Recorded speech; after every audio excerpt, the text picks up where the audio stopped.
Hello, everyone.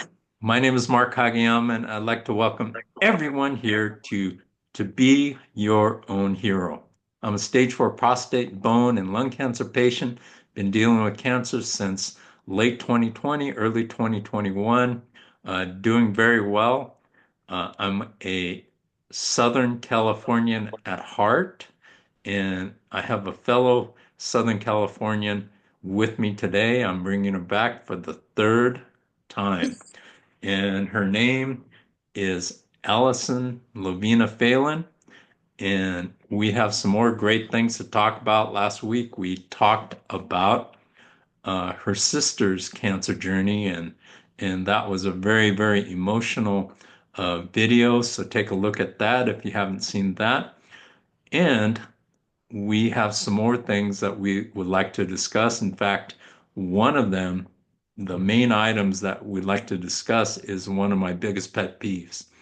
And that biggest pet peeve is when a doctor proclaims a cancer patient to be in remission or NED, which is no evidence of disease. And so I think this is a great topic for us to discuss because it's so misunderstood. And that's why it's one of my biggest pet peeves because doctors are human beings and they're going by what they have learned and what they feel that they know is best. But this particular topic is something that we're going to explore. And so, what I'd like to do at this time is to bring on Allyson Lovina and have her tell us who she is and a little bit about her journey, and then we're going to get into this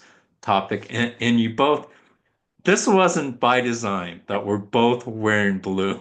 We just, I just, at the last second, I decided, yeah, I'm going to put on a blue shirt for this, and all of a sudden I'm looking, wow, she has a blue top as well, and then with my black headphones and her black hair, it's like I don't know. It's there's so many things that we have in common. Why not this as well? Allison, please reintroduce yourself and tell us a little bit about who you are, please. Thank you so much for having me again. We could probably do like a whole series. Uh, I really enjoy spending time with you and discussing our cancer journeys and then some. So I'm a stage 3 colorectal cancer survivor thriver. Um, I was diagnosed when I was 44, but I actually had it at 43. I had two little children at that time, 4 and 6. And throughout the process, I just started coaching people through their journey and their post journey, which we're going to talk about. I have a YouTube channel. I'm on Facebook, Instagram, TikTok. I have a course called How to Get Through Cancer with a Smile because that's what I did. My friends and I made lots of jokes about having colorectal cancer, like that's a pain in the butt, and like other things like that, because laughter is the best medicine. Um, I teach meditation and they're cancer centric, also cancer centric workouts. And what else? YouTube, just talked about that. I'm sure there's more, but sometimes I do still have chemo brain. I don't think it ever goes away. There's always a little bit, but um, basically, I'm happy to be here, to be able to coach people, help them get through their journey. And I was 6 years old and my sister was diagnosed, so I have been around cancer pretty much my whole life. I've seen what it is to watch somebody go through treatment, and I've gone through treatment myself. So I've seen both sides of it. And as I've mentioned this before, cancer is a family disease. So when you're not person is the patient. You're learning and living with this person who has cancer. And then when it is yours, then you're the center. So I think there's just um, so many thoughts that go through our heads, especially like when you were talking about when it bothers me too when I think when the doctor said, okay, basically you're done. You're not done. You're not done at all. There's so much more that you have to go through. And I just feel like you're just left in a field and you're like, you're all by yourself and you're not because we have the cancer community, which is like a wonderful community and so much support. So for me, I think of it as a blessing, a calling, and I'm so grateful that I'm here and that I can do my best to help people get through, you know, their journey. So, what are your thoughts when a doctor or oncologist proclaims a person to be in remission or NED, which is no evidence of disease? What are your thoughts when you hear those? I think that when somebody is an alcoholic and then they go to what's it called?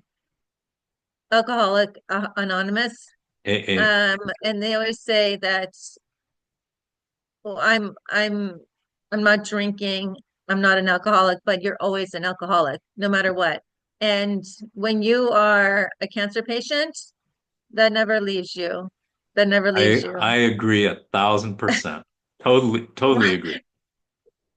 Once a cancer patient, always a cancer patient.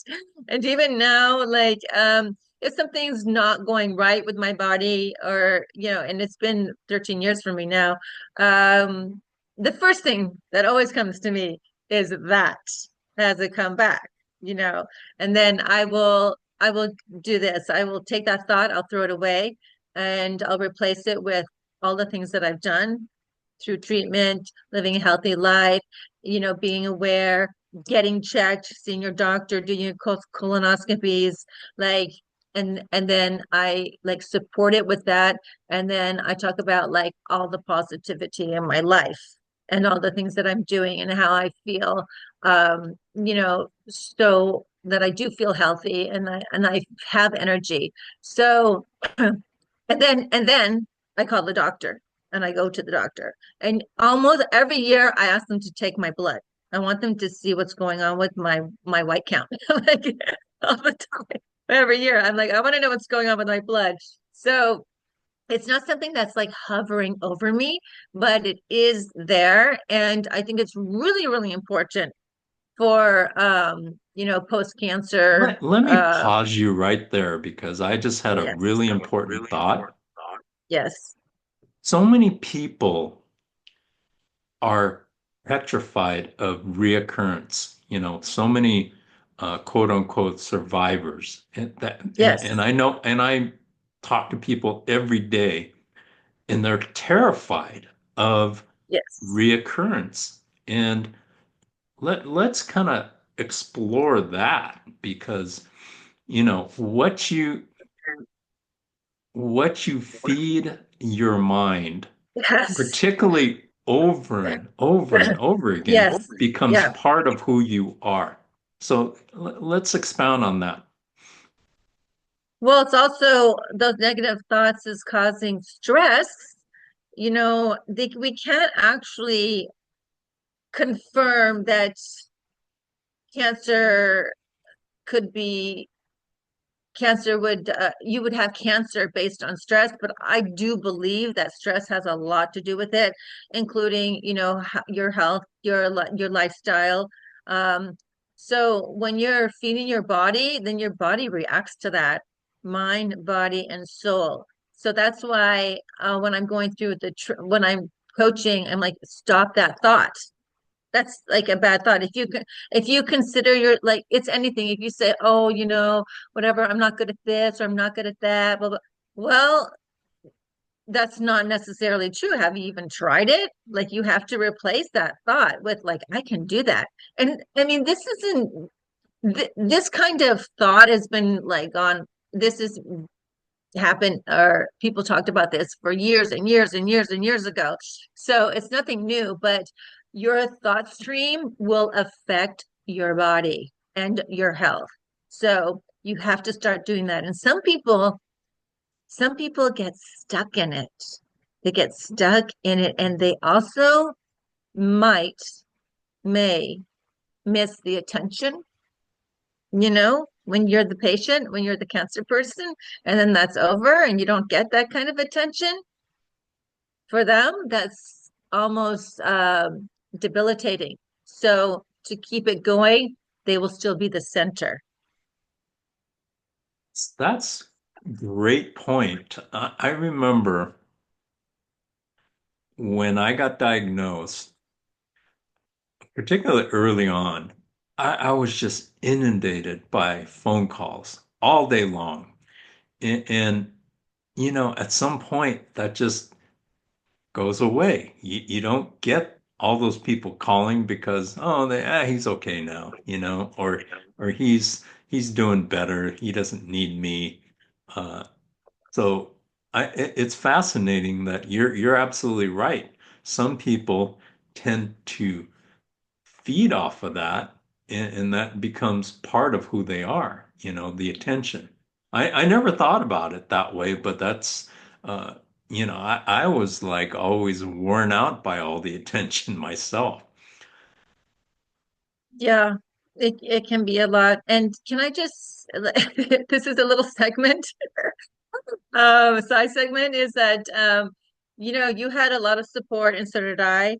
And I'm so grateful. And for anybody that's watching me that was my cheer team, you know how much I love you. I connect with them. I always send them a card. I'm so, so grateful for, how they carried me through.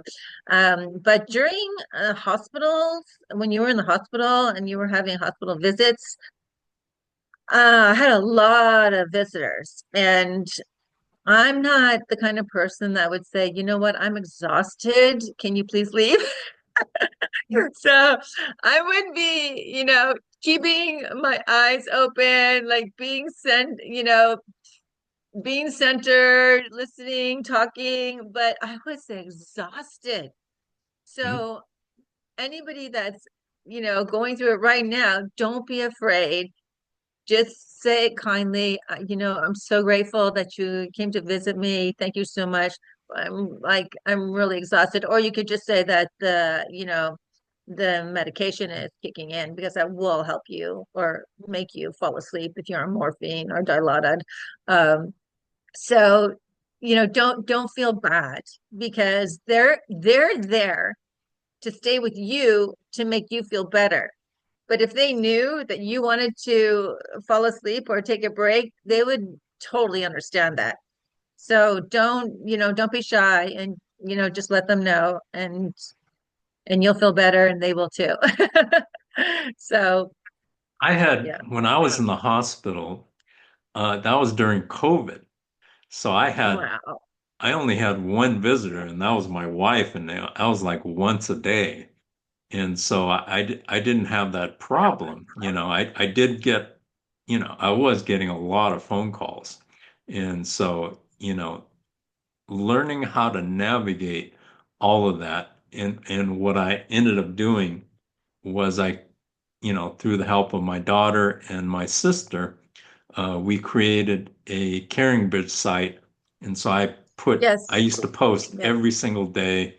Yeah. I'd refer people to that, and that helped that. I mean, now there's some other great options. There's My Care Crew, which is an interactive app, which is really, really good. So, I mean, if you have any questions, you can contact myself or Allison, and, you know, we can offer you some current things that you can do. I mean, there's a lot more things available now, and it's just a matter of engaging and learning from the people who have gone through this. And that's such a critically important thing, is reaching out, because there are people out there that are willing to help.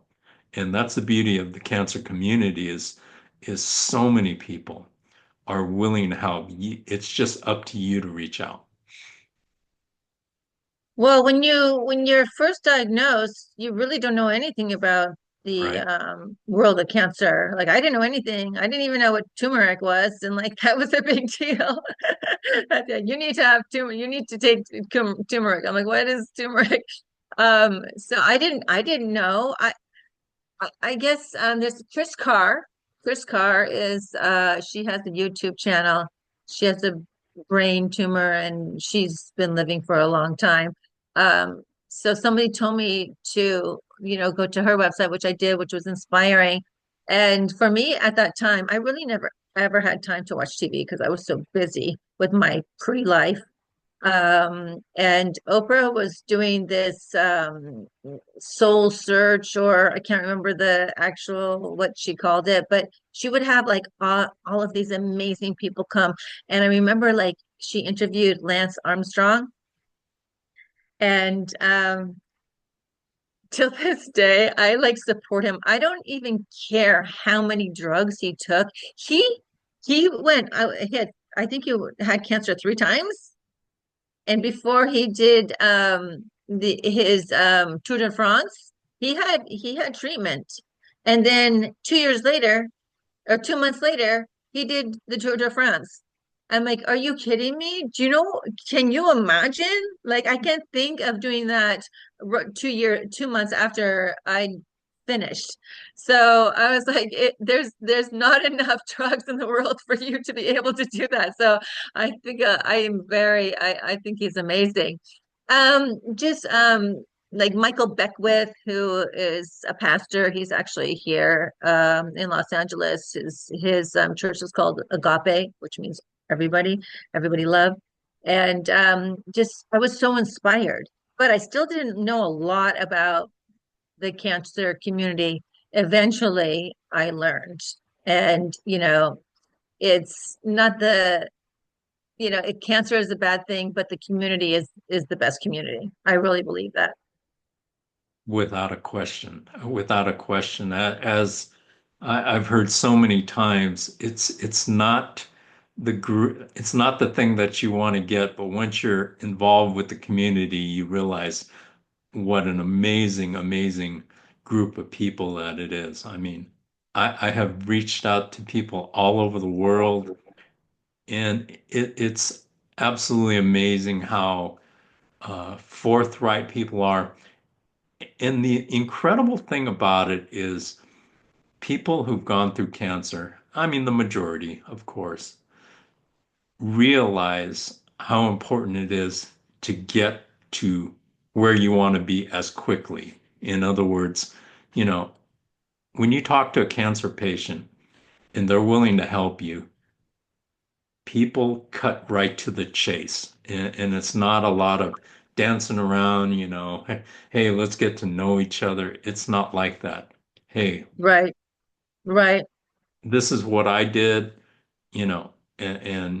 if you want to use it or if you want to take something from it, great. And so that's the beauty of this community is the realization that life is short. And if I'm going to talk to you, I'm going to help you. And that is the beautiful thing. And I'm so indebted and grateful to all the people that have helped me along the way. And there's just been so many, it's been countless. How many, even if it's just been one little tidbit, that one little tidbit can make a massive difference. So, you know, if you have cancer, reach out to people who've gone through it. And if you need 100%. someone to talk to about it, you can reach out to myself, you can reach out to Allyson, and, we'll be happy to, guide you in the right direction. But it's just such an amazing, amazing community of people and the majority have such great hearts because there's something about having your back against the wall and staring death or the thought of death in the face that changes somebody. And so, yeah. Yes, definitely. And if you can, go ahead. Sorry. No, no, go ahead. So you can't understand that until you're uh, experiencing it. And when you're talking about the doctors, okay, you're done. Unless the doctor has gone through cancer, they don't understand. Like you can, I say to my patients that are working with me, if you need to talk about what's going on, you can talk to your family, you can talk to your friends, you can talk to your doctors, and they will listen, but they do not understand because they cannot understand. The best person to talk to is somebody that's gone through it. And so it's like, I remember asking my doctor, I've been craving Coke and I never, Coca-Cola, and I never drank Coca-Cola because I'm very healthy. And it's like, drink as much as you want.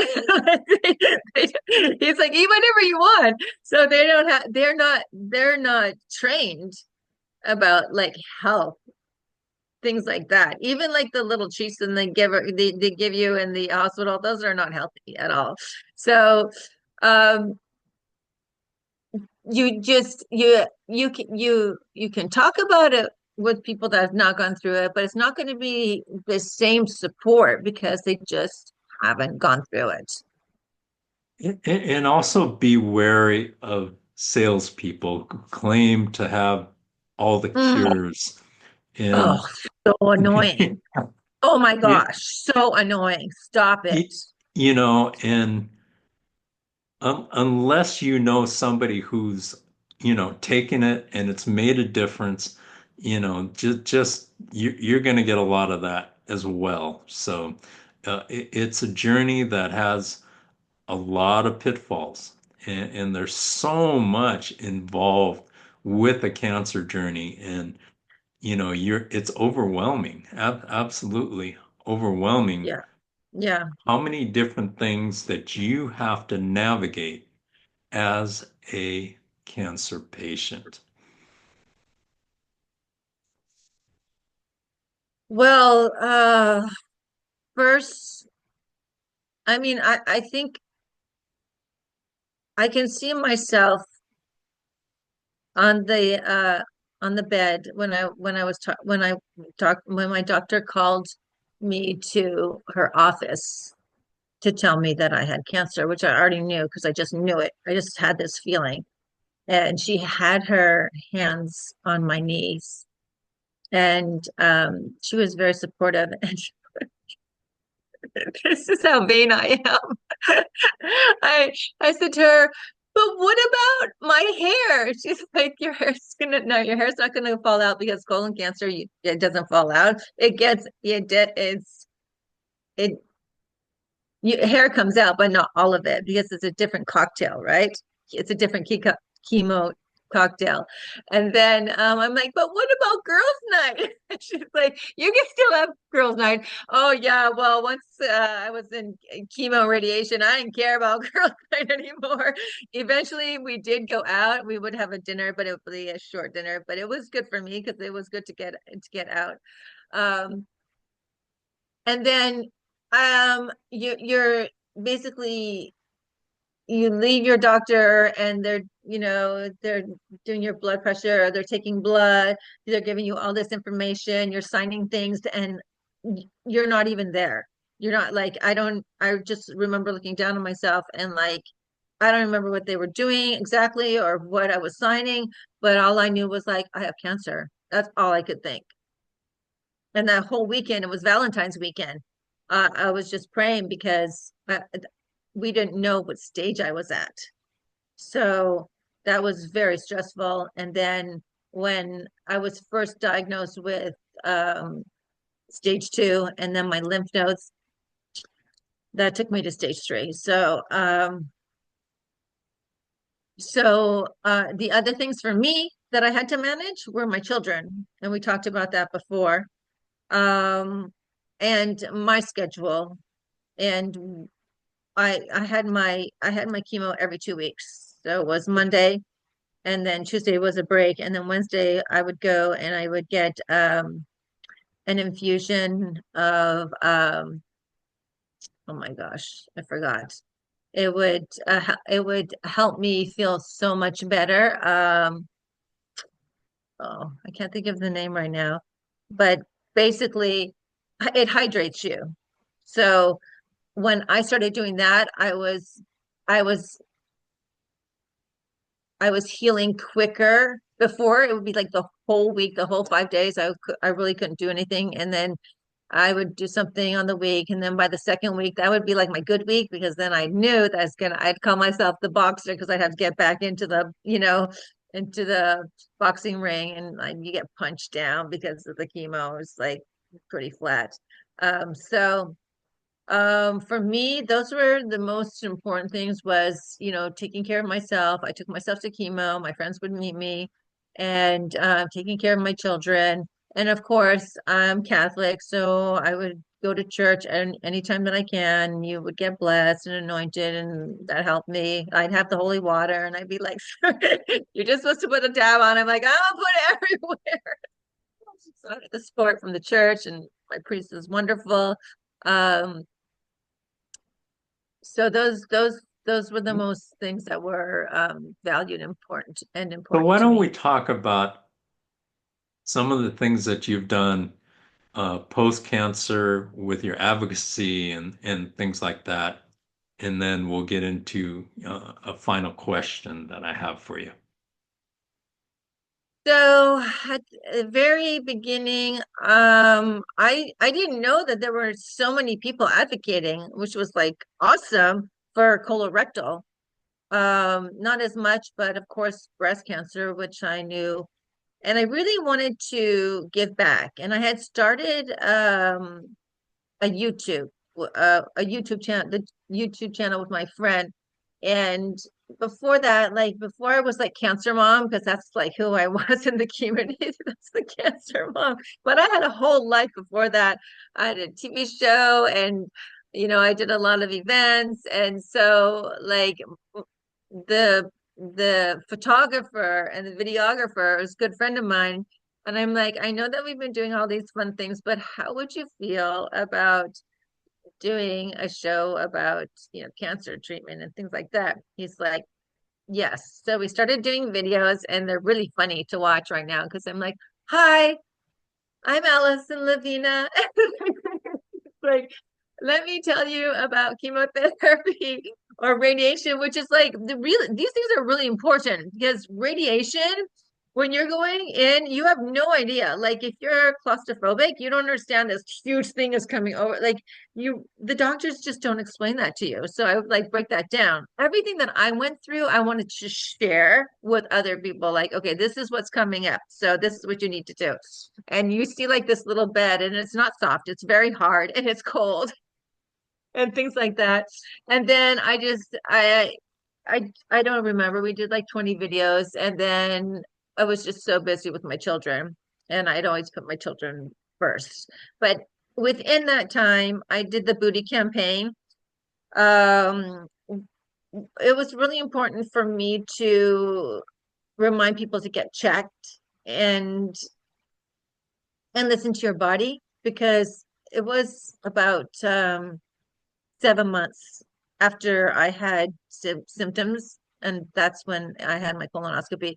Who knows? Maybe if I'd gone earlier, I would have been stage 2. I don't know. But I really wanted to get that out and like not to be ashamed and not to be shy. And you need to take care of yourself. So we did my friends and I had 4 of my friends who are blonde and beautiful, and they had a connection either within their family or their friend or themselves with cancer.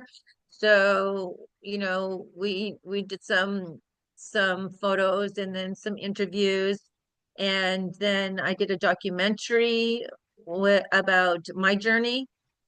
And my kids were really little then, and it was pretty fun. They asked him like, "What kind of cancer did your mommy had?" Oh, she had booty cancer, things like that. And then I started working, then I started building my nonprofit and like going into the community and, doing a lot of speaking. And after that, I would just like have a table and anybody that would want to come and talk. And then and through this whole time, I started coaching. And I started coaching actually when I was still at the very beginning. I went to my new oncologist because I had to let the other oncologist because it just didn't work for me because I told you I got colitis from that. And I was in the elevator after meeting my new oncologist, and it was a woman had breast cancer. She had a scarf on and she was crying. And I'm like, I have cancer too. Do you want to talk? And she did. And we sat down and she said she had nobody here. And I'm like, but we're here. And so we went through this whole thing, like, this is where you can go. I'm like, do you have a pet? Get it like a pet, like a high maintenance pet, but a little pet, or get another roommate, or, don't stay in your apartment all day. Like, this is how it kind of started. And then if I was like doing chemo and I could hear somebody crying or upset next to me with the drape, I'd be like, open the drape and like, do you want to talk? So that's how it kind of happened. And then I did the billboards during colorectal cancer month because I want to get the message out because they have a lot of things about breast cancer, but nothing about colorectal cancer. So I did those and those were successful. And then after my children were a little bit older, then um I started my YouTube channel again. And so I have a lot of videos there. Check it out, The Cancer Show. I have one final question for you. Yes.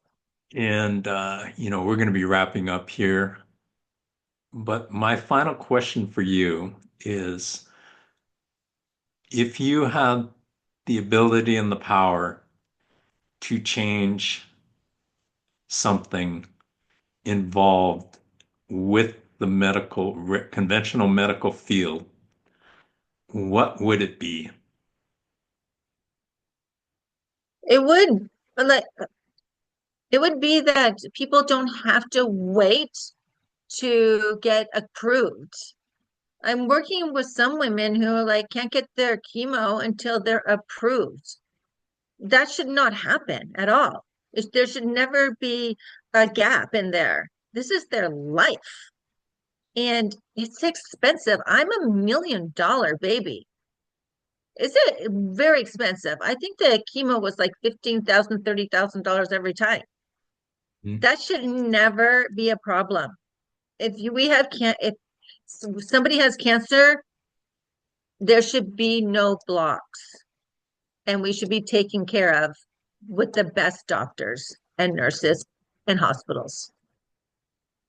That that is really, really great. I mean, there's so many things that we could change with the conventional medical field. One of my biggest pet peeves, that's a huge one. One of my biggest pet peeves is their ability to, uh, if you're a regular conventional doctor, you cannot prescribe natural solutions, which I would change in a heartbeat. And hopefully, with this new administration, we could get something done in that area. But Oh, there's yes, so yes. many things that could be done with diet and everything like that, and these conventional medical doctors can't touch it because of the way the system is. So, we all of us have our work cut out for us as far as that goes. But uh, Allyson Lovina, thank you so much for spending time with me. And we're we're the I don't know about brothers, but we're the blues people. For the blues cancer people. Yes. So thank you so much for Thank spending you. time with me. I really appreciate your insight and And I wish you nothing but the best. And thank you to everyone out there for joining us here to Be Your Own Hero. And this cancer is an epidemic, and the statistics are that 1 in 2 men by the age of 50 will get cancer, and 1 in 3 women will get cancer. So there's a reason for that. We are dealing with an epidemic that is very, very troubling, and cancer is everywhere. I remember when I was growing up, you didn't see cancer like you do today. I mean, it's crazy, absolutely crazy. So let's get more awareness out there and more education, and let's help people, whether they have cancer or not, realize that it's something that needs to be learned and explored.